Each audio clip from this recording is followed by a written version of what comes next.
உண்ணாம்படி எடுத்து வசந்த பூவா ஒரமா பத்திரகாளியம் கருப்பசாமியம் பெத்தவர் தேவியம் பல்லவ சாமியம் முன்னோரையன பேச்சு அத்தல மாரியம்மலா சித்திர கோபுரம் கட்டவே சித்திர கோபுரம் கட்டவே சித்திர கோபுரம் கட்டவே.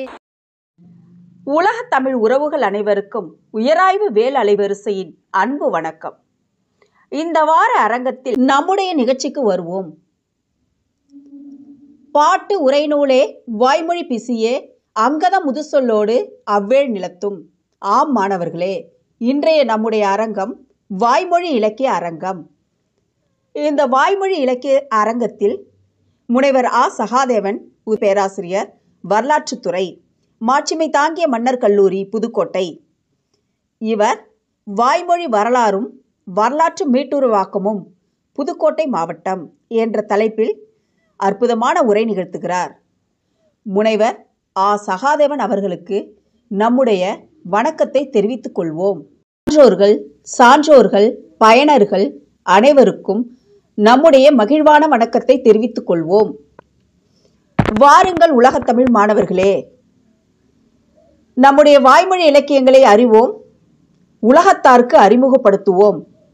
நாம் அனைவரும் தமிழால் இணைவோம். உங்களின் நான் முனைவர் சே. அஜிதா. நன்றி, வணக்கம். அனைவருக்கும் வணக்கம்.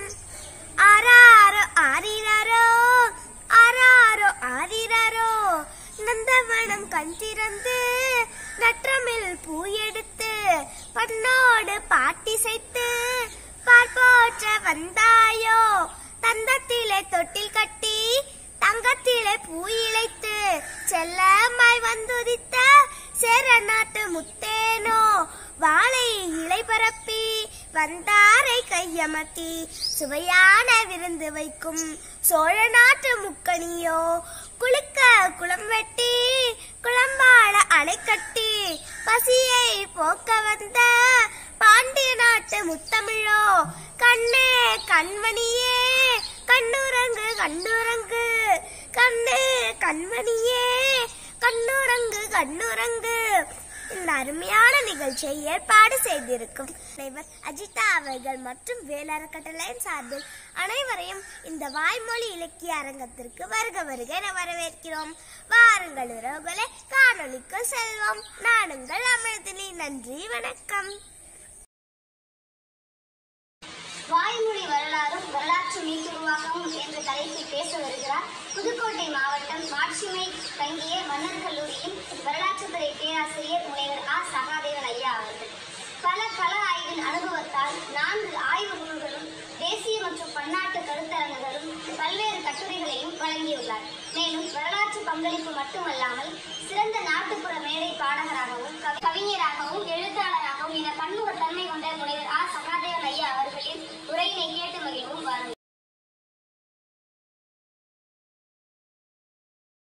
வணக்கம் வணக்கம் வணக்கம், நான் வாழும் பூமிக்கு வணக்கம்.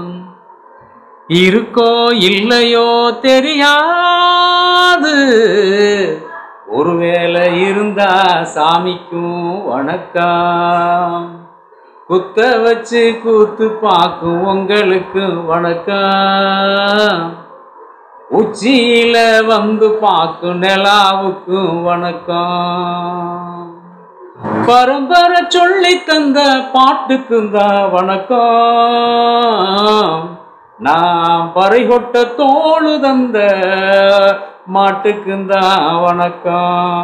வணக்கம் வணக்கம் வணக்கம் வணக்கம். இன்றைய தலைப்பு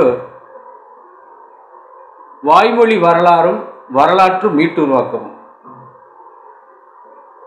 வாய்மொழி வரலாறு என்பது இந்த பரம்பரை சொல்லி தந்த பாட்டுக்கு தான் வணக்கம் என்ன அந்த கவிதை பாடலில் வந்ததல்லவா. பரம்பரை சொல்லி தந்த இது, இந்த பாடல்கள், இந்த கதைகள் அது வழி வழியாக மரபு வழியாக தொடர்ந்து வரும் ஒரு நிகழ்வாக கருதப்படுகிறது. அந்த அடிப்படையில் இந்த வரலாற்று மீட்டுருவாக்க கோட்பாடு. வாய்மொழி வரலாறு என்றால் என்னன்னு பார்த்துட்டோம். இந்த வரலாற்று மீட்டுருவாக்க கோட்பாடு என்பது ஆதாரம் கிடைக்காத ஒரு காலகட்டத்தின் வரலாற்றை மக்களிடம் வழி வழியாக மரபு வழியாக பேசப்படுகின்ற சொல்லப்படுகின்ற விஷயங்களை எடுத்துக்கொண்டு அதை வரலாற்று அணுகுமுறையில் மீட்டெடுப்பது, அதை நுணுகி ஆராய்வது. அப்படி ஆராய்ச்சி செய்யும் பொழுது எழுதப்படாத ஒரு வட்டாரத்தின் வரலாற்றை மீட்டெடுக்கலாம். அப்படிதான் இந்த வாய்மொழி வரலாறும் வரலாற்று மீட்டுருவாக்கம் என்ற தலைப்பில் இங்கே எனக்கு கொடுக்கப்பட்டுள்ளது. புதுக்கோட்டை மாவட்டம் ஒரு புகழ்மிக்க மாவட்டம். இது புதுக்கோட்டை மாவட்டத்துக்கு வாய்மொழி தரவுகள் எந்த அளவுக்கு துணையாக நிற்கிறது, ஆதாரமாக இருக்கிறது.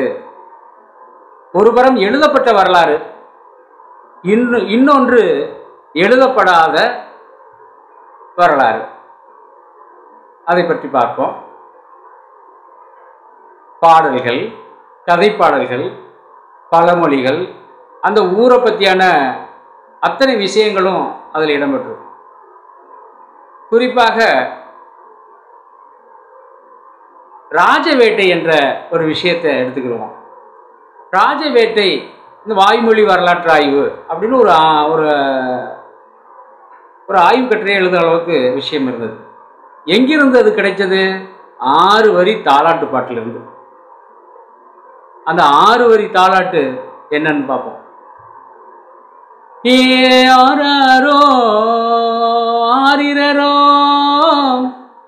என் கண்ணே ஆராரிரோ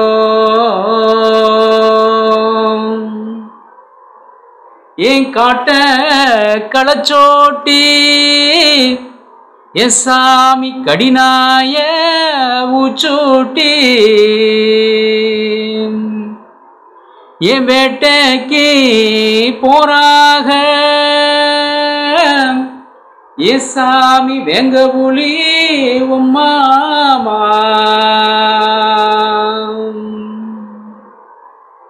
ஏன் பண்ணி படுமோ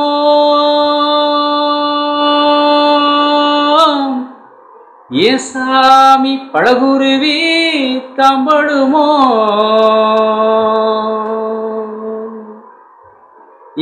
எல்லாம் படுமோ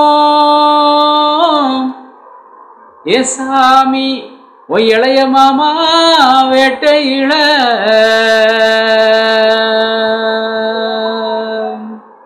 ரோச் அப்படி ஆடுறது, தொட்டி ஆடுறது. இந்த அடிப்படையில் காட்டை களச்சோட்டி கடிநாய்க்கு பூச்சூட்டி வேட்டைக்கு போறாக வேங்க புலி மாமா. இங்கே இப்பதான் வரும் வரலாறுக்கு ராஜ வேட்டை. அது என்ன ராஜ வேட்டை? ராஜாவின் முன்னிலையில் நிகழ்த்தப்படுகிறது ராஜ வேட்டை. எதற்காக வேட்டையாட வேண்டும்? அப்பொழுது இந்த வெட்டிக்காடு, காட்டை திருத்தி நாண்டாக்குதல், காடு வெட்டிகள், இப்படியெல்லாம் சில இனக்குழுக்கு பட்ட பேரே உள்ளது. அந்த அடிப்படையில் பார்த்தோம்னா புதுக்கோட்டை மன்னர் வேட்டையாடுவதை இங்கே இந்த தாலாட்டு பாடல்களில் காண கிடைத்தது. இந்த தாலாட்டு பாடு இங்கே கிடைச்சிச்சு அப்படின்னு பார்க்கையில் கந்தரோகோட்டை வட்டத்தில் உள்ள மட்டங்கள் கிராமத்தில் என்னுடைய தாய் பாடினது இந்த வரிகள். இந்த 6 வரிகள் என்னை 60 பக்கங்களை பூர்த்தி செய்யும் அளவிற்கு அந்த ஆய்வை கொண்டு செல்லப்பட்டது. சரி, ராஜவேட்டை என்றால் என்ன? சரிங்க, ஒரு ஊரில் அந்த 3 புறங்களிலும் காடு, ஒரு புறத்தில் விளைநிலமும் வீடுகளும், அது குடியிருப்பு பகுதிகளும் இருக்கிறது. இந்த மக்கள் விளைவிக்கும் பொருட்களை, அதாவது விளைபொருட்களை நாசம் செய்யக்கூடிய, காட்டில் வாழக்கூடிய விலங்குகளை வருடத்தில் ஒரு நாள் குறிக்கப்பட்டு இந்த தண்டரா போடப்பட்டு இந்த பகுதியில் வேட்டையாட வருகிறோம், இந்த கொடிப்படைகள் நீங்கள் கலந்து கொள்ளலாம் அப்படின்னு முதல்ல அறிவிப்பு வெளிவரும். இந்த அறிவிப்பு வெளிவந்த பிறகு வேட்டை, அதாவது அரண்மனையிலிருந்து மன்னர் மற்றும் தலை சிறந்த வேட்டை வீரர்களும் அந்த அரண்மனையில் வளர்க்கப்படுகிற வேட்டை நாய்கள், அந்த ராஜ வேட்டையில் அரண்மனை வைத்தியர்கள் கூட அந்த அந்த குழுவில் இடம்பெறுவார்கள். அப்பொழுது அரண்மனையிலிருந்து வந்த மன்னரின் முன்னிலையில், அந்த ராஜாவின் முன்னிலையில் குடிப்படைகள் இந்த வேட்டையாடுகிறது. தாரை தப்பட்டங்களை, அதை காட்டை களைச்சோட்டுறதுங்கிறது அடித்து அந்த காட்டில் உள்ள விலங்குகளை தடபுடன்னு அடித்து ஒரு தூரியில் விடுவாங்க. தூரிங்கிறது ஒரு பகுதி, அந்த ஒரு வழி. இந்த 3 புறங்களிலும் வேட்டை வீரர்கள் அடிக்கிற சவுண்டில் ஒரு தூரியில் வரும். அப்பொழுது எதிரே நின்று கொண்டிருக்கிற வேட்டை வீரர்கள் அது லாவகமாக வேட்டையாடுவார்கள், அடித்து பிடிப்பார்கள், அது வேட்டையாடுவார்கள். இந்த மாதிரியான வேட்டையாடக்கூடிய திறமை உடையவரை தான் வேங்க புலி அப்படின்னு அந்த தாய் தாலாட்டில் சொல்கிறார். வேங்க புலின்னா என்ன? இந்த புலி, அதாவது வீரமுடைய ஆண் மக்களை தன்னுடைய அந்த சகோதரனாக நினைத்து உண்டு அந்த குழந்தைக்கு தன் தாய் மாமன் வீரமுடையவனாக அடையாளப்படுத்துகின்றாள் அந்த தாய். அந்த காலகட்டத்தில் அந்த காட்டை களைச்சோட்டி கடிநாய்க்கு பூச்சூட்டி சுன்னு விரட்டுறது, அந்த வேட்டையாடுறதுக்கு பழக்கப்பட்ட நாய்கள். இப்போ தொண்டைமான்கள் ஒரு திறமையான வேட்டை வீரர்களாக இருந்தார்கள் என்று அறிய முடிகிறது. வரலாற்றிலும் அது இடம்பெற்றுள்ளது. ஒரு முறை மன்னர் வேட்டையாட செல்லும் பொழுது அந்த வேட்டை நாயை ஒரு முயல் துரத்தி கொண்டு செல்லும் பொழுது முயல் திரும்பி அந்த நாயை எதிர்த்ததாகவும், அந்த இடத்துல தான் இப்போ இருக்கிற புதுக்கோட்டை அரண்மனை கட்டப்பட்டதாகவும், இது வரலாற்றில் இல்லை, ஆனால் வாய்மொழி வரலாற்றில் இடம்பெற்றிருக்கு. இதுதான் அதோடைய சிறப்பு, இந்த வாய்மொழி வரலாறுங்கிற தலைப்பு. ஆக இந்த வேட்டையில் நாயின் பங்கு, வேட்டையில் அடிக்கக்கூடிய அந்த வேட்டை வீரர்களுக்கு ஏதேனும் காயம் ஏற்பட்டால், விஷ பாம்பு வேறு எதுவும் தீண்டிருச்சுன்னா அதை குணப்படுத்துவதற்காக அரண்மனை வைத்தியர்கள் வந்துள்ளார்கள். இந்த வேட்டை பங்கீடு அப்படின்னு ஒரு உருவகப்படுத்தலாம். அது என்னவென்றால், இந்த வேட்டையாடிய அத்தனை மிருகங்களையும் அதோடைய அந்த சுத்தம் செய்து எத்தனை பங்கேற்பாளர்கள் வேட்டையாளர்கள் வந்திருக்காங்களோ அத்தனை கூறிடுவார்கள். கூறு என்றால் ஒரு பங்கு போடுதல். ஒரு மாமிசத்தின், அதாவது ஒரு விலங்கின் அத்தனை மாமிச துண்டுகளும் அதில் இடம்பெறும். இப்போ தொடைய கறி மட்டும் வேணும் அந்த மாதிரியான சொல்ல முடியாது. எல்லா பாகங்களும் எல்லோருக்கும் பங்கிட்டு கொடுக்கப்படும். குறிப்பாக அந்த வேட்டையாடிய ஒரு பெரிய ஒரு மானை வேட்டையாடி கொண்டு உள்ளார் ஒருத்தர். அவருக்கு அந்த மானின் தலையை பரிசாக கொடுக்கிறது. இப்போ இது மட்டும் இல்லைங்க, இந்த வேட்டை வீரர்களை அடையாளப்படுத்துவதும் அவர்களை ராஜ வேட்டையில் பங்கெடுத்து கொண்ட வேட்டை வீரர்களை படை வீரர்களாக தேர்வு செய்யும் முறையும் இந்த களத்தில் இருந்துள்ளது. இப்போ கந்தரகோட்டை பக்கத்தில் இப்போ காடுகள் பார்த்தோம்னா புதுக்கோட்டை மாவட்டத்தில் நிறைய காடுகள் இருக்கு. அதாவது திருவரங்குளம் காடு, வாராப்பூர் காடு, நெருஞ்சிப்பட்டி காடு, இப்படி ஆவணக்கோட்டை பக்கத்தில் இருக்கிற கற்பூராயம்பட்டி காடு, இதுபடி கந்தரகோட்டை பக்கத்தில் இருக்கிற சில காடுகள், இது தொடர்ச்சியாக இந்த மன்னரின் முன்னிலையில் நடந்ததாக சொல்லப்படுகிறது. குறிப்பாக அந்த வேட்டைக்குடி அப்படின்னு ஒரு இடம் இருக்குது. கந்தரக்கோட்டை ஒன்றியத்தில் சொக்கம்பேட்டைக்கு பக்கத்தில் அந்த நெப்புகை அணைக்கட்டும் சொக்கம்பேட்டை என்ற ஊருக்கு இடையில வேட்டைக்குடி அப்படின்னு இருக்கு. நம்ம தமிழ்நாட்டில் சில ஊர்கள் வந்து வேட்டைக்குடின்னு ஒரு ஊரெல்லாம் இருக்குது, பார்த்துருக்கோம். இங்கே வந்து வேட்டைக்கூடி, வேட்டை வீரர்கள் ஒன்று கூடிய இடம். அவர்கள் வேட்டை விலங்குகளை குவித்து வைத்து பிறகு அதை பங்கிட்டு கூறு போட்டு அனைவரும் எடுத்துக்கொண்டது. அடுத்ததாக அது ஒரு நீர்நிலையான ஒரு பகுதி. வேட்டை குடிக்கிறதுக்கு அந்த தண்ணி குடிக்கிற வீரர்கள் அது களைப்பாறக்கூடிய இடமாகவும் வேட்டை கூடி அப்படின்னு இருக்கு. அதே போல் சில இடங்களில் இந்த வேட்டை நம்ம வந்து வேட்டை சமூகத்திலிருந்து தான் வந்தோம். முதல்ல காட்டாண்டி விலங்காண்டி அப்புறம்தான் நாகரிகமும் வந்ததாக சொல்லப்படுகிறது. இந்த அடிப்படையில் இந்த வேட்டையுடைய இன்னும் வந்து கிராமத்தில் நம்ம பாருங்க, உறவினர் வந்துட்டா இருங்க கறி எடுத்துட்டு வர்றேன், மீன் எடுத்துட்டு வர்றேன் அப்படின்னு சொல்லுவாங்க. சாப்பிட்டு போகலாம் இருந்து அப்படின்னு சொல்லுவாங்க. எதற்காக இந்த வார்த்தையை பயன்படுத்தப்படுகிறது என்றால், நான் சொன்னேன் பாருங்க, அந்த காட்டை களைச்சோட்டுற வேட்டை, அந்த வேட்டையிலிருந்து கிடைக்கக்கூடிய பங்கு எடுத்துட்டு வர்றது, கறி எடுத்துட்டு வர்றது. இன்னைக்கு போய் காசு கொடுத்து வாங்குறது இல்லை.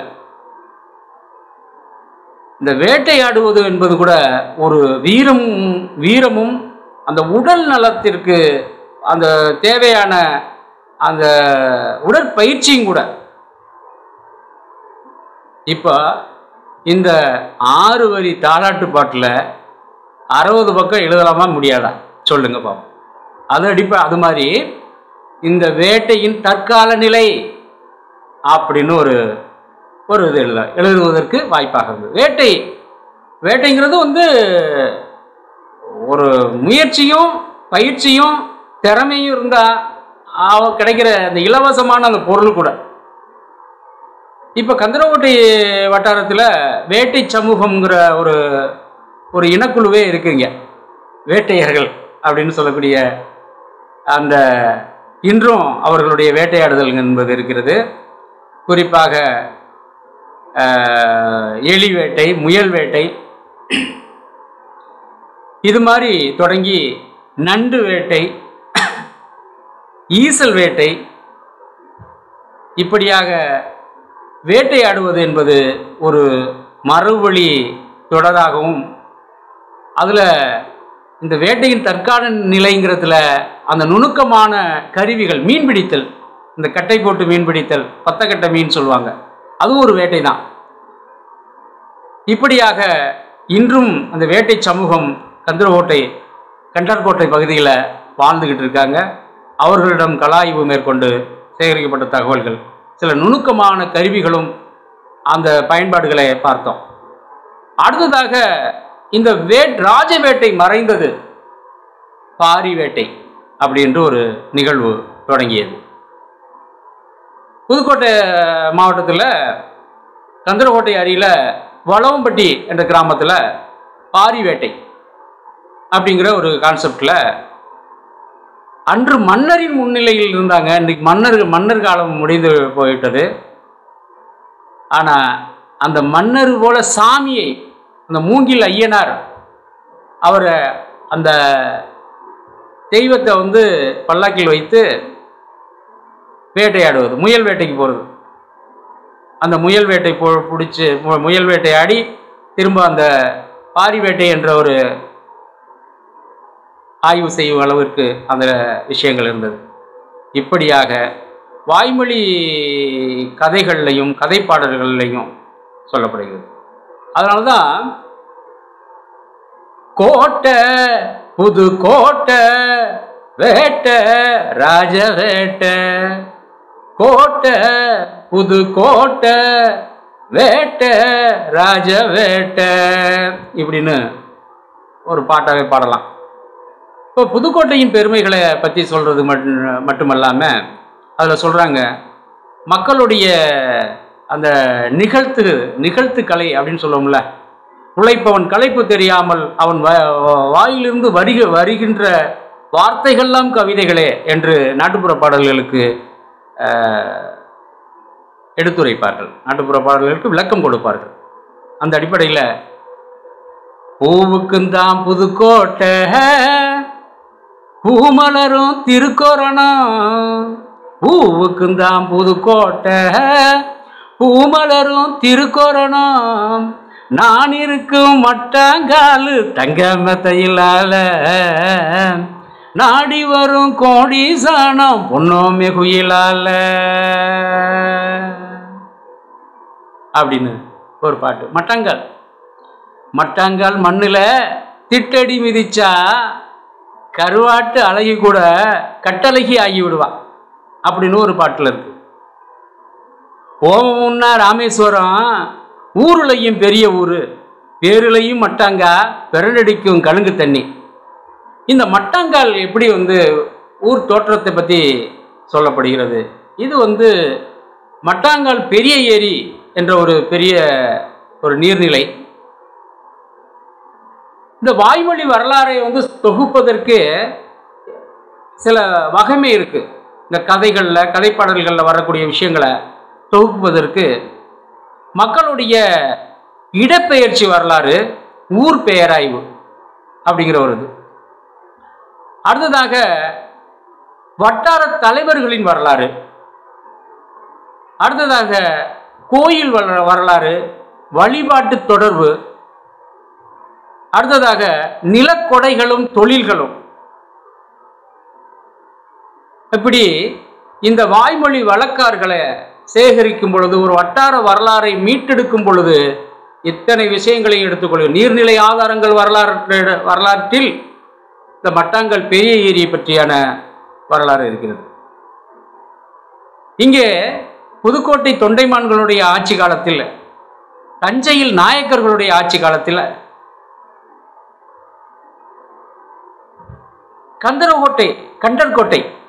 கண்டர்கோட்டை பகுதியில் இங்கே கண்டர்கோட்டை ஜமீன் இருந்துள்ளார்கள். அதே போல இந்த கண்டர்கோட்டை ஜமீன்தார்களை அவர்களை பண்டாரத்தார் என்று அழைக்கக்கூடிய அந்த பெயர் இடம்பெற்றுள்ளது. சூரியமூர்த்தி பண்டாரத்தார், ராஜகோபால பண்டாரத்தார், அச்சுத பண்டாரத்தார், கோவிந்தராசு பண்டாரத்தார், இப்படியெல்லாம் இவர்களுடைய பெயர்கள் இடம்பெற்றுள்ளது. அதே போல கல்லாக்கோட்டை என்ற ஒரு ஜமீன், கல்லாக்கோட்டை ஜமீனில் சிங்கப்புலியார், ரெங்கசாமி சிங்கப்புலியார் அப்படின்ட்டு சொல்லுவது உண்டு. அது மட்டுமல்ல, அந்த கல்லாக்கோட்டை ஜமீனின் பெருமையை பேசுவதற்கு அவர்களை வரகு சிங்கப்புலி என்று கூட சொல்வார்கள். எதற்காக அது சொல்லப்பட்டது என்றால், 12 ஆண்டுகளுக்கு ஒரு முறை கோயில்களில் அந்த புனரமைப்பு செய்வார்கள், கும்பாபிஷேகத்திற்கு. அந்த புனரமைப்பு செய்யும் பொழுது அந்த கலசத்தில் அதில் வரகை சேமித்து வைப்பார்களாம். வரகு தான் கிட்டத்தட்ட 100 ஆண்டுகளாக இருந்தாலும் அதை சரியாக சேமித்து வைத்திருந்தால் அது கெட்டு போகாது அப்படின்னு சொல்வார்கள். இந்த பகுதியில் வரகு என்பது ஒரு முக்கிய விளைபொருளாக இருந்தது, வரகரிசி. இங்கே அதை பற்றியான வட்ட வட்ட பாறையில் வரகரிசி தீட்டையில் யார் கொடுத்த சாயச்சல ஆளவட்டம் போடுதடி. மோர்தன் புதிய தொழில்நுட்பம். இந்த வரகு அரைக்கிறதுங்கிறதே ஒரு பெரிய விஷயம். அந்த திருகை கல்லில் இருக்கும், அந்த வரகு திருகை. இதே மாவரைக்கிறதுக்கு அந்த திருகையை அந்த கல்லாலான திருகையை பொழிஞ்சு அதில் அரைப்பாங்க. ஆனால் வரகு அரைக்கிறதுக்கு எங்களுடைய தாய்மார்களுடைய புதிய நுணுக்கம் ஒன்று. அது சாக்கு, சணல் சாக்கை அந்த மண்ணில் பிசைஞ்சு அதை தடவி கீழே மேலேயும் 2 கல்கள்லையும் அதை ஒட்டி மேலே வரகு அரைப்பாங்க. அந்த வரகு அரைக்கையில் அந்த வரகு அந்த தோல் மட்டும்தான் எடுக்கும் ஃபஸ்ட்டு. அந்த தோல், அந்த வரகுடைய உமி, அந்த வரகு உமிங்கிறது அப்படியே போயிடும். பிறகு அந்த வரகரிசியை ஒரு மாதிரி சிகப்பான ஒரு கலரில் இருக்கும். அந்த சிகப்புன்னு சொல்ல முடியாது, ஒரு அந்த அரிசியை சலுக்குவாங்க, உரலில் விட்டு போட்டு சலுக்குவாங்க. அதுக்கு என்னென்னா மர உரலை பயன்படுத்துவாங்க. மர உரலை பயன்படுத்துவாங்க. அதுக்கு மேலே ஒரு பானை ஓடை வந்து அப்படியே அழகாக உடைச்சி அந்த அந்த மர உரல்லேருந்து அரிசி மணிகள் தெரித்து போகாமல் இருப்பதற்காக பானை ஓடை. இதெல்லாம் பார்த்தோம்னா அந்த காலகட்டத்தில் உள்ள தொழில்நுட்பம் அந்த வரகரிசியில் சமைக்கிறது. எங்கள் பகுதியில் நண்டானத்தில் 2 ஆணம் வைக்கிறது அப்படின்னு ஒரு பழமொழி. எங்கள் ஊரில் எங்கள் பாட்டி மூதாதையர்களுடைய வரலாறு சொல்லியிருக்காங்க கதை கேட்கையில். வரகரிசி வந்து சாப்பிடும்போது கொஞ்சம் அப்படியே பிடிக்கும், மண்ணையை பிடிக்கும்னு சொல்லுவாங்க. அதுக்கு நல்ல ஒரு வெஞ்சனம், குழம்பு நல்லா இருந்தால் தான் சாப்பிடலாம். ஆனால் நெல்லரிசி சோறு, நித்த நெல்லுச்சோறு, நெய் மணக்கும் கத்திரிக்காய்ங்கிற மாதிரி நெல்லுச்சோறு சாப்பிட்றது ஒன்றும் பிரச்சனை இல்லை அந்த காலகட்டத்தில். அப்போ இந்த நண்டானத்தில் 2 ஆணம் பண்ணுற அப்படின்னு சொல்லல, என் பாட்டி என்ன செய்வாங்களாம், முதல்ல வந்து நெல்லரிசியை போடுறது ஒரே பானையில், மண்பானை. அப்போ அந்த நெல்லரிசியை போட்டு நல்லா வெந்து அரை வேக்காடை வரையில் வரகரிசியை கிளஞ்சி அலசி அது மேலே போடுறது. இப்போ வந்து கிண்டுனா 2ம் கலந்துரும், ஆனால் கிண்ட மாட்டேன். அப்படியே பதம் பார்த்து வடிச்சுட்டு, அதையும் வடிமாறுன்னு ஒரு சொல்லுவாங்க, காடுகளில் கிடைக்கக்கூடிய ஒரு குச்சி, அது விஷம் இல்லை, நல்ல ஒரு இது. அந்த வடிமாரை வச்சு வடித்து பெருமனையில் தூக்கி வச்சு, பெரிய பானை 2 மரக்கால் 3 மரக்கால்லாம் அரிசி போடக்கூடிய பெரிய பானைகள். இந்த வரகரிசியை தனியாக சோத்தை எடுத்துருவான் பாட்டி, அதை மருமகமார்கள் போடுவாங்களாம். இந்த நெல்லுச்சோறு இருக்கு பாருங்க, தன்னுடைய மகன்களுக்கு போடுவாங்களாம் அப்படின்னு சொல்லக்கூடிய ஒரு விஷயம். அடுத்ததாக இந்த மட்டாங்கல் பெரிய ஏரி பற்றி நான் வந்து உங்கள்கிட்ட பதிவிட்டேன். அது எப்படி வந்து அந்த மட்டாங்கல் பெரிய ஏரி அப்படின்னு சொன்னோம்னா, கச்சவெளி புதூர்னு ஒரு கிராமம். அது ஒரு ஏதோ ஒரு சமூக நிகழ்வுல அந்த புதூர் அழிஞ்சு போயிடுது. அது இயற்கையுடைய விஷயமா இருக்கலாம், அல்லது ஆட்சியாளர்களுடைய சூச்சமாக இருக்கலாம். புதூர் அழிஞ்சிருது. அப்போ அந்த காலத்தில் குடிமராமத்து பணிகள் என்ற விஷயத்தை இப்பொழுது எடுத்துக்கொள்கிறோம் அல்லவா, அதையும் எடுத்திருக்காங்க. குடிமராமத்து பணின்னா ஒவ்வொரு ஊர்லேயும் அந்த ஆண்மகன்கள் ஒவ்வொரு ஆண்டுகளும் அந்த கோடை காலத்தில் அந்த வாய்க்கால், அந்த தண்ணி தேங்கக்கூடிய நீர்நிலைகளை சுத்தம் பண்ணுறது, வெட்டி அதை வந்து அந்த முள் புதர்கள் இதுகளெல்லாம் தள்ளி அந்த நீர் ஓட்டத்துக்கும் நீர் தேக்கத்துக்கும் அருமையாக பயன்படுத்துது.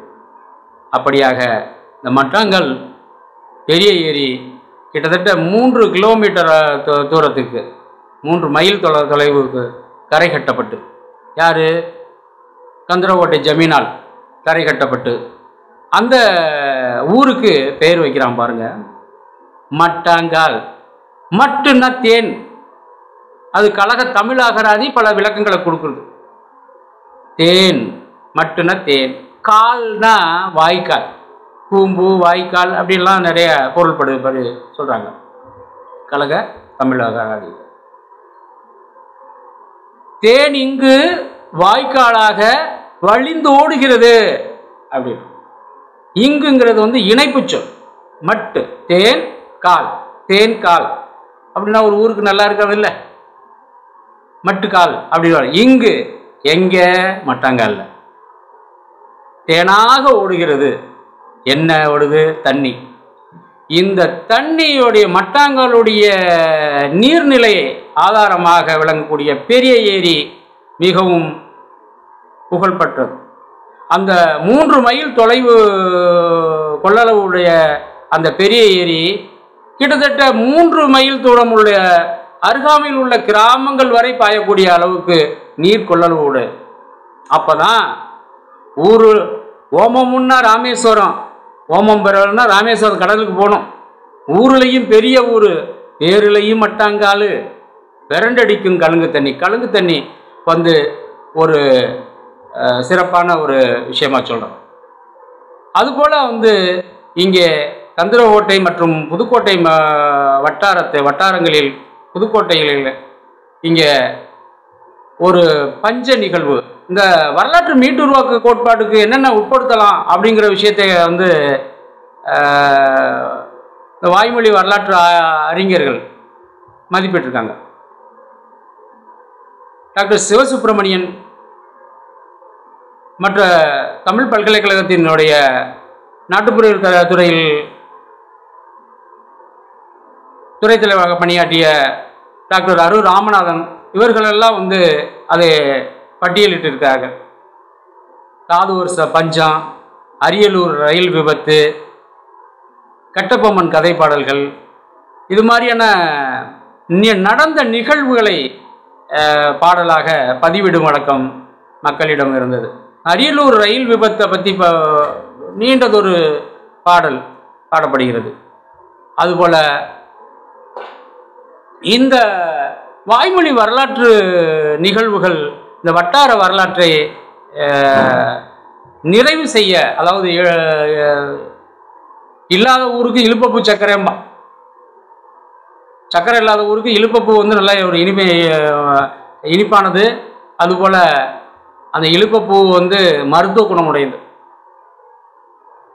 அதுவும் சொல்லுவாங்க. அதுபோல் இந்த கந்தர்வக்கோட்டை, கண்டர்கோட்டைன்னு சொல்லிடுற வழக்கு இந்த கண்டர்கோட்டைக்கு இது வந்து தஞ்சைக்கும் மதுரைக்கும் ஒரு பெருவழித்தடமாக இருக்கிறது இப்போவும். இந்த கண்டர்கோட்டை ஜமீன்தார் ஆட்சி செய்திருக்கார்கள் அப்படி சொன்னோம். இந்த கண்டர்கோட்டை என்பது வந்து பேர் உருவாகுவதற்கு காரணமாக இருந்த சோழ மரபு. கண்டர் என்றால் அது ஒரு ஆயுதம், கோடாலி. கண்டராதித்த சோழன் அப்படின்னு ஒருவர் சோழர் ஆட்சி செய்திருக்கும் பொழுது, ஆதித்தன் என்றால் சூரிய மரபு என்று சொல்வார்கள். அதுபோல கண்டராதித்த சோழனால் உருவாக்கப்பட்டது இங்கே கண்டர்கோட்டை. அதற்கு எடுத்துக்காட்டாக ஆபத்த சகாய ஈஸ்வரர் என்ற இங்கே ஒரு சிவன் தலம் இருக்கிறது. கண்டராதித்த சோழனும் அவருடைய சோழமாதேவி, அவருடைய மனைவி சோழமாதேவியும் சிறந்த சிவபக்தராக இருந்தவர்கள். நிறைய சிவன் கோவில்களுக்கு தானம் தர்மமும் செய்துள்ளார்கள். அந்த அடிப்படையில் கண்டர்கோட்டையில் ஒரு ஆபத்த சகாய ஈஸ்வரர் உடனுரை அமராவதி அம்மன் என்ற ஒரு கோவில். இப்போ நம்ம வரோம் வந்து என்னன்னு பார்த்தோம்னா, இந்த சிறுதெய்வ வழிபாடு தான் வந்து நாட்டுப்புற கூறுகள், அதாவது சிறுதெய்வ வழிபாடுகளில் தான் மக்களுடைய விஷயங்கள் இருக்கும். அந்த ரெண்டு தான் பிரிப்பாங்க, சிறுது மரபு பெருமரபுன்னு சொல்லிட்டு. சிறு மரபுங்கிறது வந்து நாட்டுப்புற தெய்வங்களாக சொல்லுவாங்க. பெருமரபுங்கிறது ஆகம விதிப்படி கூட விதிகளின்படி 6 கால பூஜை 4 கால பூஜை என்று பண்ணக்கூடிய சிவ தலங்கள், இதை கோயில்களை சொல்லுவாங்க. இந்த ஆபத்த சகாய ஈஸ்வரர் உடனுரை அமராவதி அம்மனுக்கு இந்த வாய்மொழி குறிப்புகள் இதனுடைய வரலாற்றை சொல்கிறது என்றால் நம்ப முடிகிற உண்மை அது. ஒரு பெரு வணிகன், இப்போ மதுரைக்கும் தஞ்சைக்கும் பெருவழி பாதையாக இருந்தது என்று பதிவிட்டோம் அல்லவா, கண்டர்கோட்டை. அப்போ ஒரு பெரு வணிகன் பொதிமாடில் பொதி ஏற்றி கொண்டு, மூட்டைகளை ஏற்றி கொண்டு வருகிறார் இந்த வழியில். அப்போது காடு நிறைந்த காட்டு பகுதி கண்டர்கோட்டை. இப்பொழுது இருக்கிற கோயில் அருகில் வரையில் ஒரு புலி ஒன்று வந்துவிட்டது. வேங்கை புலின்னு சொல்லக்கூடிய பாடல்கள் பார்த்தோம்ல, அந்த புலி ஒன்று வந்துட்டது. இப்போ வணிகனுக்கோ ஒரு மரண பயம். என்ன செய்யலாம்? ஒன்று மாடுகளை அடித்து சாப்பிட்டா கூட நம்மளை விட்டால் அடுத்தது நம்ம எல்லாம் பொழைச்சிக்கலாம். ஒன்றும் திக்கற்று திசையற்று அங்கே அருகே இருந்த ஒரு கரையாம்புற்றை கட்டி அணைத்து கண்ணை மூடியுள்ளார். இந்த புலி வந்த புலி திரும்பி போயிட்டது.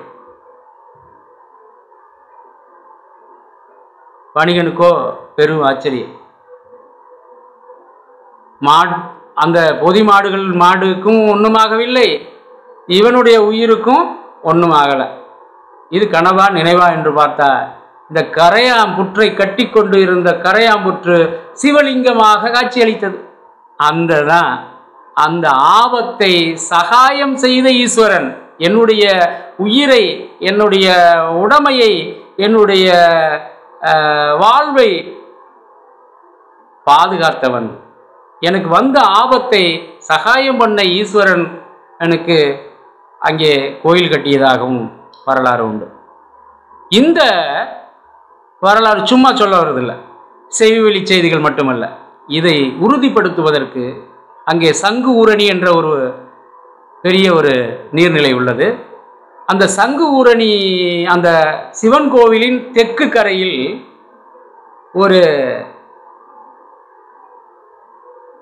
ஒரு பெரிய நுழைவாயில் இருக்கிறது. அந்த சங்கு ஊரணிக்கு செல்லக்கூடியது. அந்த நுழைவாயில் நான்கு திசைகளிலும் இந்த 4 வகை சிற்பங்கள் உள்ளது. முதலில் ஒரு பொதி மாடோடன் ஒரு பொதி சுமந்த ஒரு வணிகன் வருகிறான். அடுத்த அந்த தூணில் ஒரு புலி ஒன்று வருது. அடுத்த தூணில் ஒரு சிவலிங்கத்தை கட்டி அணைப்பது போல ஒரு தோற்றம். புலி திரும்பி அந்த புறம் போயிடுது. இது ஒரு கல்வெட்டாக, கல்லில் செதுக்கப்பட்ட சிற்பமாக காட்சி தருகிறது. இது யாரு இதை இந்த சிற்பத்தை கண்டு என்ன சொல்ல முடியும்? கதையா, புனைவா, நிகழ்வா, வரலாறா, வாய்மொழி வரலாறா? இங்கே வாய்மொழி வரலாற்று செய்திகள் அதற்கு வலு சேர்க்கிறது. அப்படியாக இந்த கண்டராதித்தன் கட்டிய கண்டரகோட்டை உருவாக்கிய ஊர் என்று நம் பதிவிட்ட விஷயத்தில் இந்த கண்டர்கோட்டை, கண்டரகோட்டை அப்படின்னு பதிவிடுவதற்கு நாட்டுப்புற பாடல்கள் இங்கே வலு சேர்க்கிறது. கண்டரகோட்டை நேரிக்க கண்டரகோட்டை நேர்மேரிக்க கட்டடம் கட்டி அந்த கட்டடத்து வேலைக்கெல்லாம் நாங்களதானோ, வேலை செய்யும் பெண்களுக்கு என்ன கூலியா அப்படின்ட்டு இந்த ஒரு பணம் கூலி கொடுத்ததாக சொல்லப்படுகிறது. அடுத்து ஒரு பாடல்ல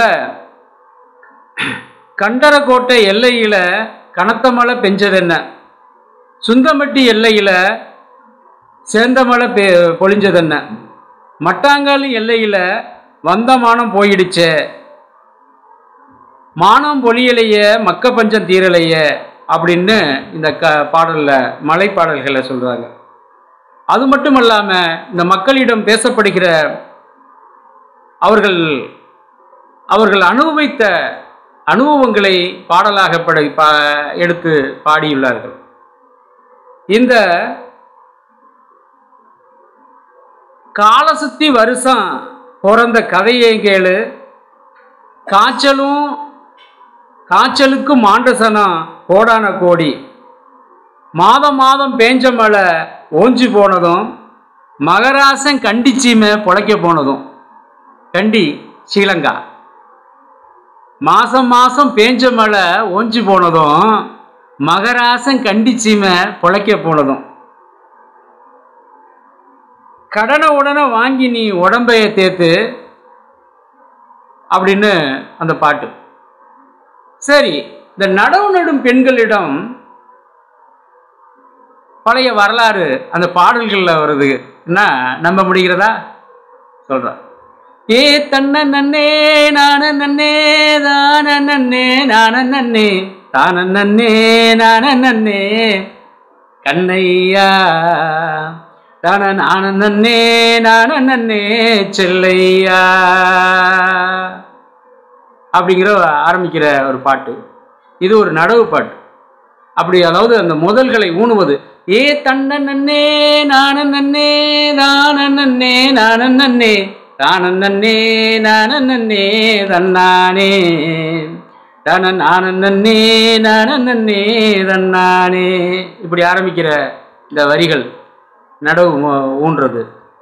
ஏ நீயும் நானும் ஒரு வளர்த்தி நிச்சயமா ஒரு சகப்பு கோர்ட்டுக்கே போனாலும் கண்ணையா கோடிசனம் கையெடுக்கும் செல்லையா. ஏ 5 வர மோதிரமா அரியா புத்தி ரோசனையா கொஞ்சம் புத்தி காரனோட கண்ணையா நான் கூடுனது மோசந்தானோ சொல்லையா. ஏ மறந்தா நல்ல மறப்பதில்லே மறந்துட்டு இருப்பதில்லே சத்த நல்ல மறப்பதில்லே கண்ணையா சவம் தேரேறி போறவர செல்லையா. மறந்தா நல்ல மறப்பதில்லை மறந்துட்டு இருப்பதில்லை நான் செத்தாலும் உன்னை மறக்க மாட்டேன் நான் சவம் அந்த பணம் தேரேறி போகிற வரைக்கும் அப்படிங்கிற ஒரு அருமையான பாடல். என்னையா இதில் என்ன வாய்மொழி வரலாறு இருக்கு அப்படின்னு உங்களுக்கு கேள்வி கேட்க தோணும். பாருங்க, கடலை நல்ல திருவி வச்சேன் கண்ணாடி தான் மேசையில கண்டிருந்த மன்னவர கண்ணையா நான் கண்டிக்கு தான் போக விட்டேன் சொல்லையா. கண்டி கதிர்காமம் ஸ்ரீலங்கா அப்படின்னு.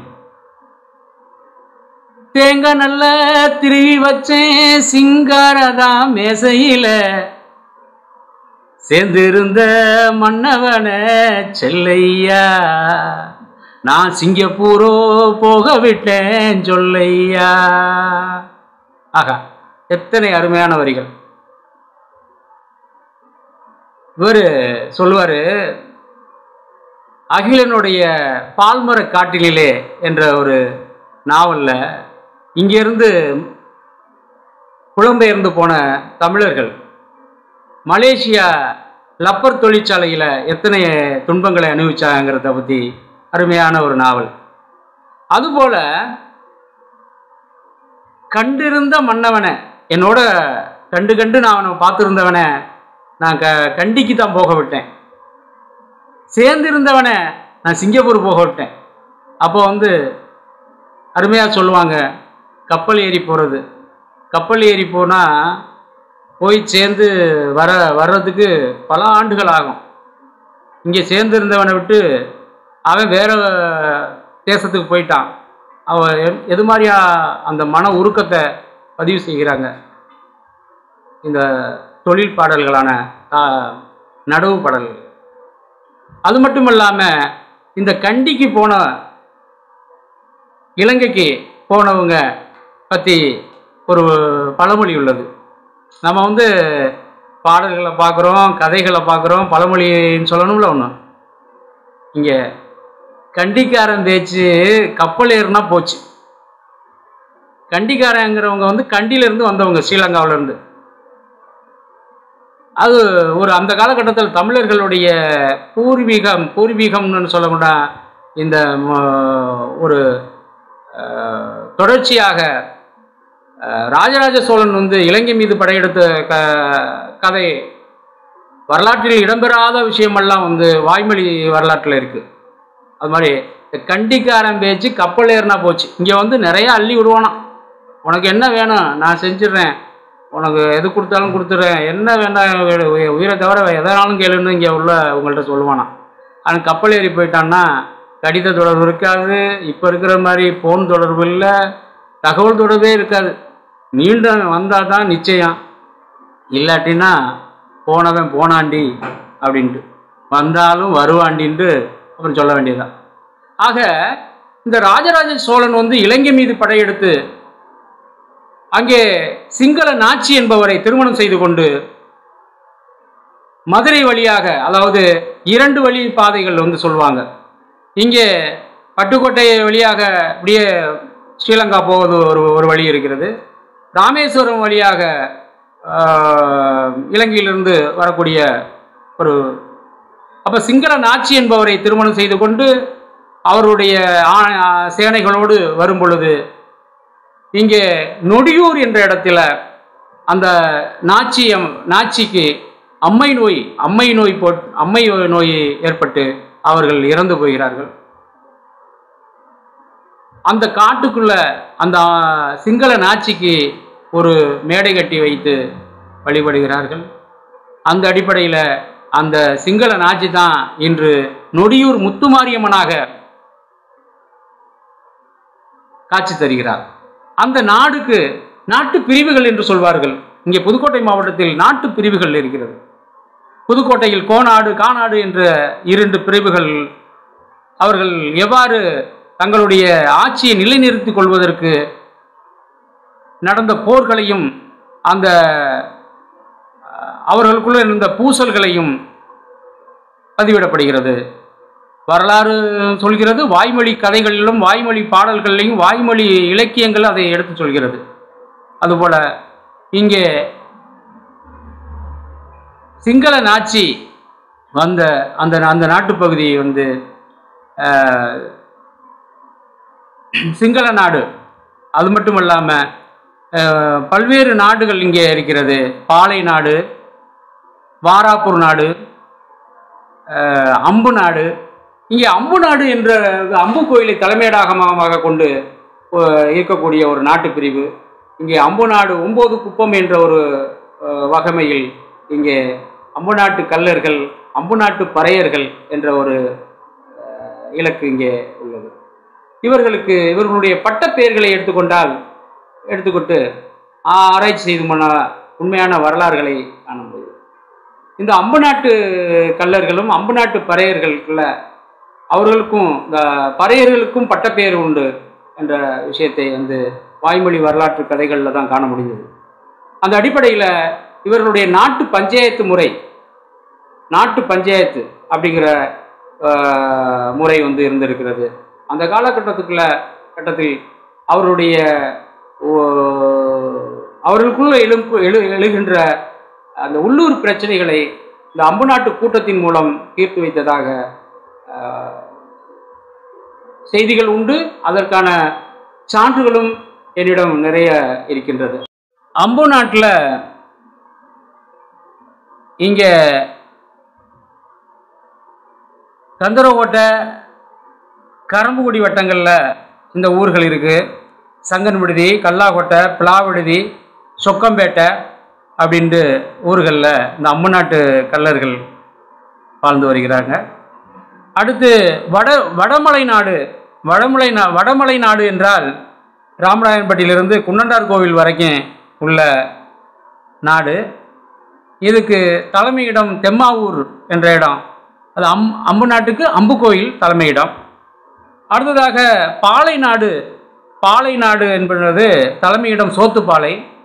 அதுக்கு சொக்கநாதப்பட்டி, வளவம்பட்டி, சொரியம்பட்டி, புதூர், கல்லுக்காரம்பட்டி, கணவதிபுரம், சோழகம்பட்டி, குப்பையன்பட்டி, வண்ணாரப்பட்டி, சீப்புக்காரம்பட்டி, ஆதனக்கோட்டை, துருச்சிப்பட்டி இதெல்லாம் வந்து அந்த பாலை நாடுகளில் வருது.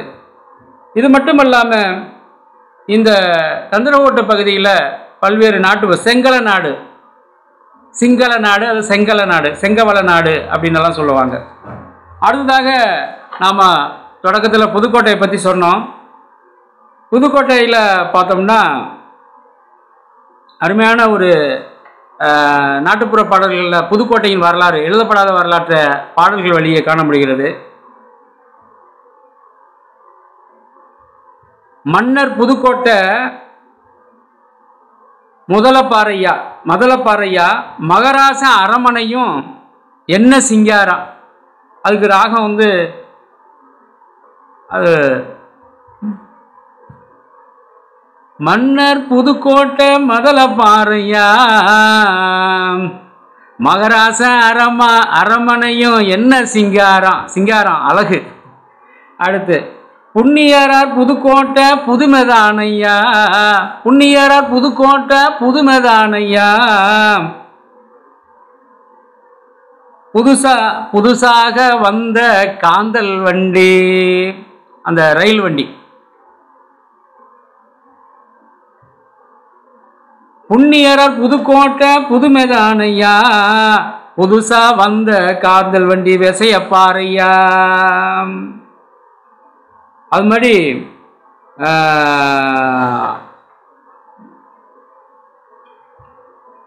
அந்த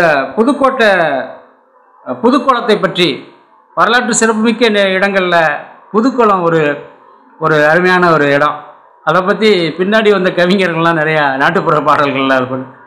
புதுக்கோட்டை புதுக்கோளத்துக்கு வாடி வர மாட்டேன்னா கட்டிடுவேன் தாலி, ஆளான அத்தை மக பொண்ணு உன்னை நினச்சி உருகி நிற்கிறேன் கண்ணு அப்படின்னு ஒரு பாமர கவிஞன் பாடினான். புதுக்கோளம். இங்கே பழமையான நாட்டுப்புற பாடலில் புதுக்கோட்டையை பற்றி என்ன சொல்லுவாங்க? புதுக்கோளத்தில் புதுசாக வெட்டுனா புதுக்கோளம் 5 வேலியாம் அளவு. அந்த அம்மா போய் கயிறை பிடிச்சி அளந்த மாதிரி பாடுது பாருங்க. புதுசாக வெட்டுனா புதுக்கோளமும் 5 வேலியாம். ஒரு வேலிங்கிறது 20 மா. அப்போ 5 வேலின்னா 100 மா, 3 மா 1 ஏக்கர் அப்படின்னு கணக்கெல்லாம் உண்டு. அந்த அம்மா சொல்லுது, புதுசாக வெட்டுனா புதுக்கோளமும் 5 வேலியாம் வச்சு வரிசை வச்சுட்டான் வம்புகள்னா பம்புன்னா குழாய். வரிசை வச்சுட்டான் வம்புகளை வீதியா. 5 மணி நேரம் வந்தா தண்ணியும் வரும், 5 மணி நேரம் வந்தா தண்ணியும் வரும், 6 மணி நேரம் வந்தா பற கச்சேரி. என்னது 5 மணிக்கு தண்ணி வந்து 6 மணிக்கு நின்று போயிடும், மக்கள் அடிச்சுக்கிட்டுச்சா. அங்கே பாரா கச்சேரினா பெரிய தீர்வு இல்லாத சண்டையாக வந்துடும். ஆமாம், சிங்கப்பூரில் பச்சரிசியை வரவழைச்சு மன்னரை சொல்கிறாங்க. சிங்கப்பூர்லேருந்து பச்சரிசியை வர வச்சு சிங்கப்பூரில் பச்சரிசியை வரவழைச்சவன் புதுக்கோட்டை டவுனுக்குள்ளே போட்டு அளந்தவன். முந்தி போன சனங்களுக்கு கொடுத்து அனுப்புனிய, அங்கே முந்தி போன சனங்களுக்கு கொடுத்து அனுப்புனிய, பொறைய போன சனங்களைய பிடிச்சி தள்ளுனிய, அங்கே பொறைய போன சனங்களையும் பிடிச்சி தள்ளுனிய. புதுக்கோட்டை புதுக்கோளமா 5 வேலியாம் வச்சுட்டாங்க வம்புகளை வீதியா. 5 மணி நேரம் வந்தா தண்ணியும் வரும், 6 மணி நேரம் வந்தா பாரா கச்சேரி. சிங்கப்பூர் பச்சரிசிய வரவழைச்சவன் புதுக்கோட்டை டவுனுக்குள்ள போட்டளந்தவன். முந்தி போன ஜனங்களுக்கு கொடுத்தனுப்புனிய, பிந்தி பொறைய போன பேர் வெளிய புடிச்சு தள்ளிய. அந்த தோட்டம் அடடட, அந்த தோட்டம் இந்த தோட்டம் நவாபு தோட்டம், பாடுதையா சுருட்டிக்கிட்டு எடுத்துட்டான் ஓட்டம் அப்படின்லாம் மக்கள் இது கேலியாகவும் கிண்டலாகவும், முன்ன போனவங்களுக்கு கொடுத்துட்டான் பின்னவங்களை பிடிச்சி தள்ளிட்டாங்கிற மாதிரியெல்லாம் மக்கள் தான். அதாவது இங்கே மன்னர் என்று கூட மன்னர்கள்லாம் இல்லை, சாமியே வந்து ரொம்ப நெருங்கி கடவுளே எனக்கு ஏதாச்சும் செய்யடா சாமி அப்படின்னு வணங்கக்கூடிய நம்ம தமிழ் மக்களுடைய மரபு. காரணம் என்னென்னா, நெருங்கிய தோழனாகவும் நெருங்கிய நண்பனாகவும் அடா போட்டு அழைப்பது வந்து ரொம்ப நெருங்கிய உறவில் தான் அப்படி அழைக்க முடியும். இப்படியாக இந்த நாட்டுப்புற வாய்மொழி வழக்கார்கள் வாய்மொழி வரலாறும் வரலாற்று மீட்டுருவாக்கம் என்ற ஒரு விஷயத்துக்கு முத்தாய்ப்பாய் ஒரு கதையை மட்டும் சொல்லி உங்களிடமிருந்து விடைபெற நினைக்கின்றேன். இங்கே ஆனைகுளந்தாங்கேணி என்ற ஒரு இடம் இருக்கிறது. கந்தரகோட்டை அருகில் தஞ்சை தெத்துவாசல்பட்டி என்ற ஒரு ஊர். அது தெத்துவாசல் அல்ல, தெற்கு வாயில். தஞ்சையின் தெற்கு வாயில். பட்டி என்றால் குடியிருப்பு. தெற்கு வாயிலில்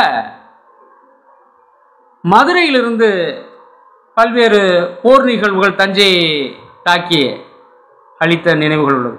மாறவர்மன் சுந்தரபாண்டியன் தஞ்சையை வென்று சித்தூர் நெல்லூர் வரைக்கும் போனான். அதுக்கு தான் சில பாடல்கள், இமயமரம்பில் மீன்கொடி ஏத்தி இசைபட வாழ்ந்தான் பாண்டியனேன், அச்சம் என்பது மடமையடா அஞ்சாமல் திராவிட உடைமையடாங்கிறதுல அப்படி சொல்லக்கூடாது. அதுபோல பிற்காலத்தில் சோழர்கள் காலத்தில் பாண்டியர்களை வென்று வரலாறு உண்டு. ஆக இவர்கள் சோழர்கள் பாண்டிய நாட்டில் எல்லையில் தான் போய் போர் செஞ்சுருப்பாங்க. ஆனால் மதுரையிலிருந்து நாயக்கர் காலத்தில் இந்த போர் நடந்ததாகவும் அந்த போர்க்களத்தில் ஒரு யானை அது ஒரு ஆழமான ஒரு கிணற்றில் அம்புபட்டு கிணற்று பகுதியில் விழுந்துட்டது. அந்த கிணறு பகுதி பிறகு அது பள்ளம் மூடிவிட்டது, ஆழமான பகுதி மூடிவிட்டதுனால ஆனை விழுந்தான் கேணி அந்த இடத்துக்கு பேர். பிறகு ஆனை விழுந்தான் பள்ளம், அது பள்ளம் மூடிட்டுது. இன்னைக்கு அந்த பகுதியில் இந்த குடியிருப்புகளுக்கு அதை வீடு கட்டுவதற்கு அதை அதுக்கு ஆனை நகர் என்று பேர் வந்துடுச்சு. இப்பொழுது ஒரு செய்தி ஒரு செய்தி தமிழக வரலாற்றுக்கே ஒரு புதிய செய்தியாக வரலாற்றை மீட்டெடுப்பதற்கு உதவி செய்கிறது என்றால் அது மிகையாகாது. இப்போ தெற்கு வாசல் பட்டி பக்கத்தில் தான் இந்த ஆனை விளந்தாங்கேணிங்கிற இடம் இருக்குது. அங்கே மஞ்சப்பேட்டை அந்த பகுதியில் இருக்குது. இந்த ஆனை விளந்தாங்கேணிங்கிற இடத்துல தான் அந்த மதுரை ராஜா கதைகளில் யாருன்னு அறுதிட்டு சொல்ல மாட்டாங்க மக்கள். தஞ்சாவூர் ராஜாவுக்கும் மதுரை ராஜாவுக்கும் போர் நடந்துச்சான். அந்த சமயத்தில் ஒரு யானை அம்புப்பட்டு கிணத்துல விழுந்துருச்சான். அதுக்கு பிறகு தான் அந்த கிணத்துக்கு பேர் ஆனை விளந்தாங்கேணி அப்படின்னு சொல்லுவோம். இப்படி இந்த வாய்மொழி கதைகள் மூலம் வரலாற்றை மீட்டெடுக்க முடியும். இது மாதிரியான வட்டார வரலாற்றை நம்ம மிகைப்படுத்தி எல்லாம் அல்ல, வட்டார வரலாற்றை இதுவரைக்கும் எழுதப்படாத வட்டார வரலாற்றை ஆதாரம் கிடைக்கவில்லை, எந்தவித கல்வெட்டு ஆதாரங்களோ பட்டயங்களோ வேறு எழுத்து ஆதாரம் இல்லாத நிலையில் மக்களிடமிருந்து பெறப்படுகின்ற இந்த வாய்மொழி தரவுகளை கொண்டு வரலாற்றை மீட்டுருவாக்கம் செய்யலாம் என்பதுதான் இந்த இத்தனை நேரம் நான் உங்களிடம் உரையாற்றிய விஷயம். பல்வேறு செய்திகள் இன்னும் பாடல்களாக இன்னும் வரலாறாக தோண்ட ஒரு புதையலாக கிடைக்கின்றது இந்த வட்டார பகுதியில். இதுபோல கந்தரகோட்டை வட்டாரத்தை போன்று பிற வட்டங்களையும் அறந்தாங்கி ஆவுடையார் கோயில் இது மாதிரியான வட்டங்களையும் புதுக்கோட்டை மாவட்டத்தில் இருக்கிற வாய்மொழி வரலாற்றை சேகரித்தால் இன்னும் புதுக்கோட்டை மாவட்டத்திற்கு வலுவான வரலாற்று உண்மைகள் நிரம்ப கிடைக்கும் என்பது என்னுடைய ஆய்வு. முடிவாக, ஒசந்த உருமாலாம் ஒய்யார கைவீச்சா நிறைஞ்ச சபையிலையும் நிப்பாக உம்மாமா, ஒசந்த உருமாலாம் ஒய்யார கைவீச்சா நிறைஞ்ச சபையிலையும் நிப்பாக உம்மாமா. இந்த தாலாட்டில் ஆரம்பித்து இந்த தாலாட்டு பாட்டு மெட்டையே பல்வேறு வகையில் அதை எடுத்தாளலாம் என்பதை தெரிவித்து இந்த வாய்ப்புக்கு நல்லதொரு வாய்ப்புக்கு வழிகாட்டிய உயராய்வு வேல் சேனல் அந்த நிறுவனத்தாருக்கும் மற்ற இத்தனை நேரம் உங்களோடு நீங்கள் பொறுமையாக கேட்டுக்கொண்டிருக்கும் உங்களுக்கும் எனது மனமார்ந்த நன்றியை தெரிவித்துக் கொள்கின்றேன். நன்றி, வணக்கம், வாழ்க வளமுடன். பிடிச்சிருந்துச்சுன்னா விரும்பவும், ரொம்ப பிடிச்சிருந்துச்சுன்னா ஆகிறோம். ரொம்ப ரொம்ப பிடிச்சிருந்துச்சுன்னா கருத்து பெட்டியில் கருத்துக்களை பாடவும். நன்றி, வணக்கம்.